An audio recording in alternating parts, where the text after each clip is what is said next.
Please.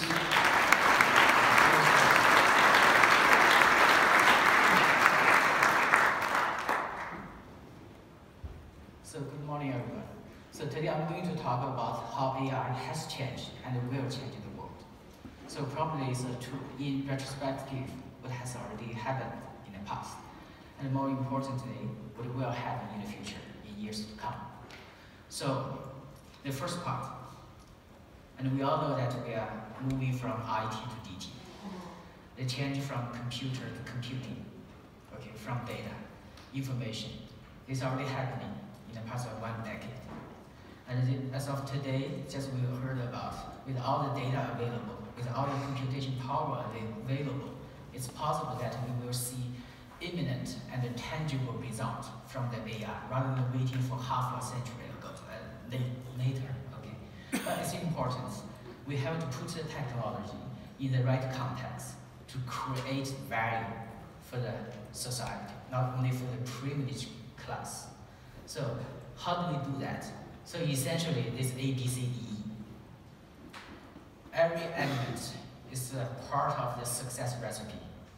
So it's not only about the algorithms, it's not only about the computation, it's more related to the domain expertise. So everybody, the domain expertise, the know-how is super important. Without that, we would just end up with doing some fancy work in the research world and with the scientific publication, with detached to the reality. But if somehow we can put all this A, B, C, D, E together, and we can deliver value, and that value is defined by this formula. So again, the data is a part of the new form of the oil, as people already claim that, which I would argue the data is categorically different from oil. Why? Because oil is perishable goods with limited reserve. But on the contrary, we are generating more and more data. As of right now, when you click your phone, okay, when you post on the Twitter, you are generating new data. So we are in the era of data inflation. So with the inflation, that means the value of the data will be transient. It will diminish very fast. So if you do not have the courage and the machinery to capture, to seize the value of the data, it's going to become a wasted value, okay, diminishing across time. But now, if we somehow put this data into this formula, with the domain expertise, the vertical know-how, and with the latest technology from the cloud computing, the AI, or the big data, whatever you can name it, and then it's possible we will generate tangible value, which is defined on the left-hand side, which I will walk you through a couple of examples. Already happened in China, okay? So for this AI, this A, let's reinterpret that. Let's be less artificial. Let's be more on this actionable, accessible, and affordable. So it's very important to recognize the data is not there for you to do a post-event analysis. But rather, we want to do this for real-time actionable insight. So for many years, like in the smarter cities, we have got so many video cameras, sensors to collect the data. And then the authorities, they have all kinds of fancy dashboard or CEO reports to analyze the city movement, the city management. But on the other hand, the traffic jam is getting more and more worse. Okay, the speed is slower and slower. So that means the situation didn't improve.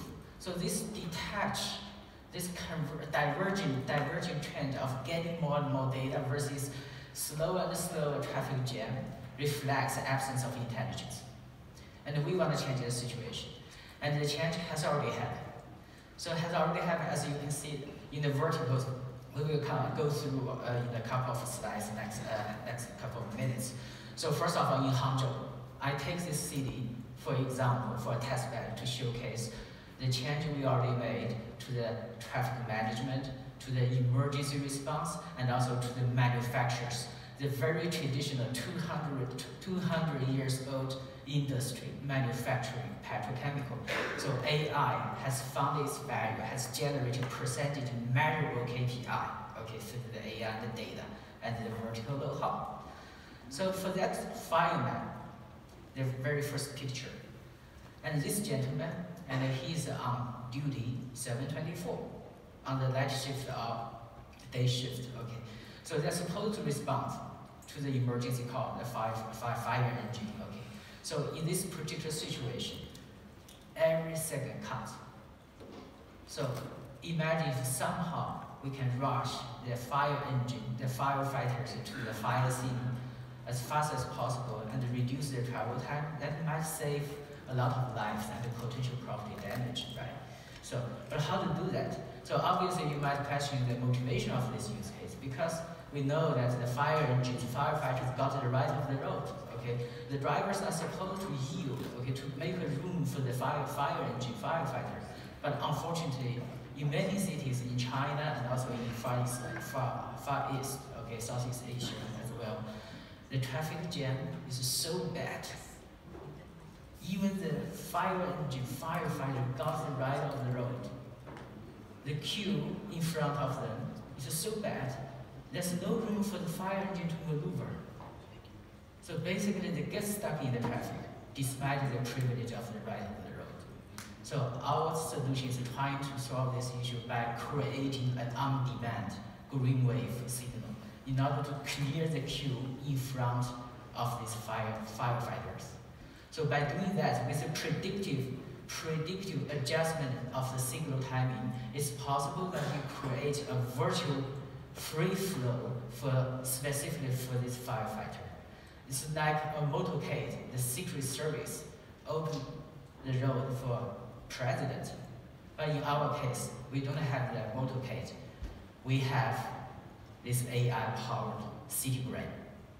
So in Hangzhou, starting from last year summer of 2018, so this system has been in operation, and it managed to cut the travel time for the fire response by 30%, 30%.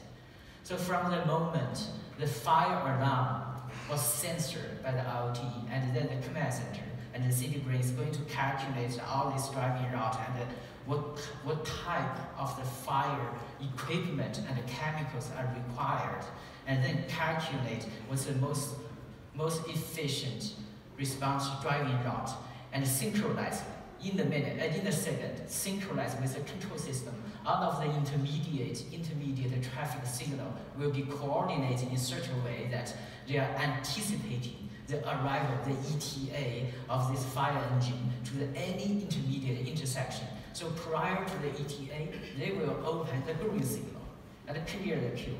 So by the time of actual arrival, there's a free flow for the fire engines. So 30% may not be that much, okay, but for this fire response, and we all know how critical it is. All right. So this is what happened right now in the downtown of Hangzhou. So more than 1,300 intersections of the traffic signal are coordinated by the same program, by one city brain. So it managed to cut the traffic jam in the rush hours across the entire 420 square kilometer, the urban area. 1,300 intersections. So the result, ladies and gentlemen, so 2 years ago, 3 years ago, if you happen to be on the street of Hangzhou, you would complain a lot because cars are everywhere. The traffic jam is so bad that this city was ranked the most congested city in China, the top 5. Okay, that was 2 years ago. The top 5 most congested city in China probably is also in the world. Okay, now it's 57. So it dropped. So basically the situation improved. Why? Because the critical point, the critical location intersection was so clever and real-time coordinated by the same city brain. The city brain has a global view. It's really like a bird-eye view. Okay, it knows what's going on in the adjacent upstream and downstream, so they can make a globally optimized coordination of the traffic timing. With a global approach, with a local focus, everybody will win. Simple as that. So this improvement from 50 to the 57, if we take a different approach, rather than using the AI, We take the conventional approach of doing the construction work.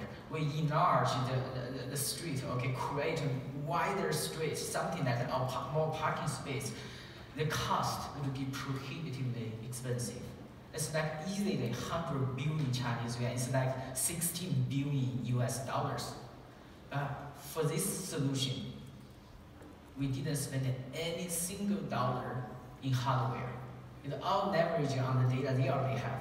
For the many years in the past, the smarter city already give us a very good, pretty healthy physical infrastructure with all the cameras, with all the sensors, and plus with all the mobile apps from Google Map or Google Map counterpart in China. Okay, so they all have these mobile sensors. The mobile sensors give you the traffic information 24/7. So with all that real-time streaming, there's no reason we do not take any real-time actionable insight rather than waiting for weekly review, quarterly review, monthly review. So this is how the idea of the actionable AI work to the benefit of the city brain, of the city of Hangzhou. Now let's look at another one. It's very traditional, 100 years old industry, petrochemical. So this customer has nothing to do with the internet. There's no place for them to do the autonomous driving or chatbot or genetic modification.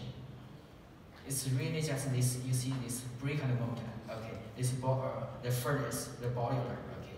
So what really happened is in the manufacturing process. You see this blue flow, the blue flow.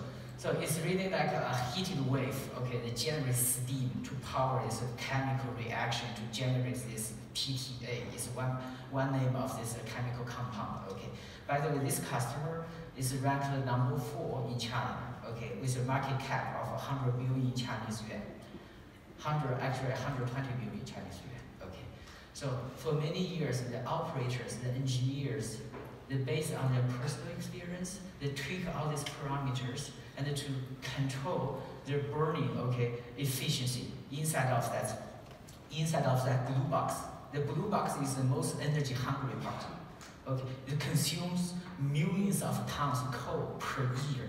And you very often wonder where the climate change or whatever the air pollution come from. It probably come from this kind of the blue box, okay, in the rectangle. So it consumes so much coal in the production process. Now imagine somehow we look at the data. We do a digitized 3D mapping interpretation of this process. We identify what's going on with this field. And then it's possible that we can generate an optimal control. In this case, 2.6% improvement. So this translates into about 30,000 tons savings of coal per year. Again, it's without any investment in hardware. It's purely leveraging on the AI and the data they already have. And similarly, for the health, for the genetic data, okay, for the mapping of the genetic data, we use all the graphic model, which again, leveraging on the power, distributed computation power, and this graphic model, network analysis from the AI part. And the last one, agriculture. For 1,000 years, farmers rely on good weather for the better yield, okay, good year of harvest. But now they can rely on the cloud computing and the AI. Simple as that. We generate all this drone, okay, use the drone to get the image and to do automatic analysis and identify which part, which acre has a better growth curve and which acre is on the growth curve.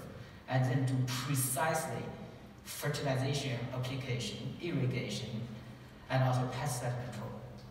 So the result per acre, with the same yield, they save the cost of fertilizer and irrigations. So this is a done deal in China. 150 Chinese yuan is like $25 US dollar per acre. It's not that much to us, but to this farmer in China, to farmers, it's a huge savings. All right. Now, with all this, we know that oil does not equal data. But again, suppose give you enough data, you do have something in handy, okay, in your hand, in your control. And you have your intelligence and you want to monetize or materialize the value, but somehow you need another secret weapon, which is the computation power. And because of the cloud, the democratization is possible because in the past, in the traditional industrial revolution, if you really want to do a heavy-duty machinery stuff, you need a heavy capital. You need all the resources, okay, the capitals, the machine, all the assembly line.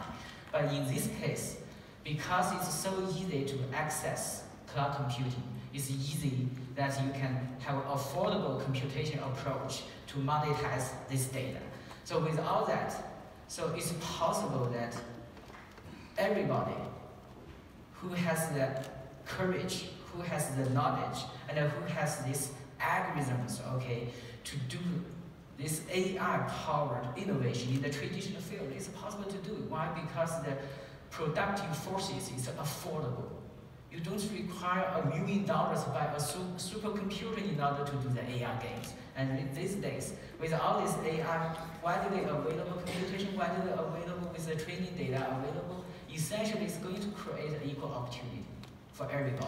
And in fact, in China, a lot of the data hackathons, that's championship. It's really actually, it's not PhD from MIT or Berkeley, it's really some high school kids. So one of our recent data hackathon, the championship was a 17 years old high school student. He got this cloud computing. He got the AI, basic AI algorithm with the data available.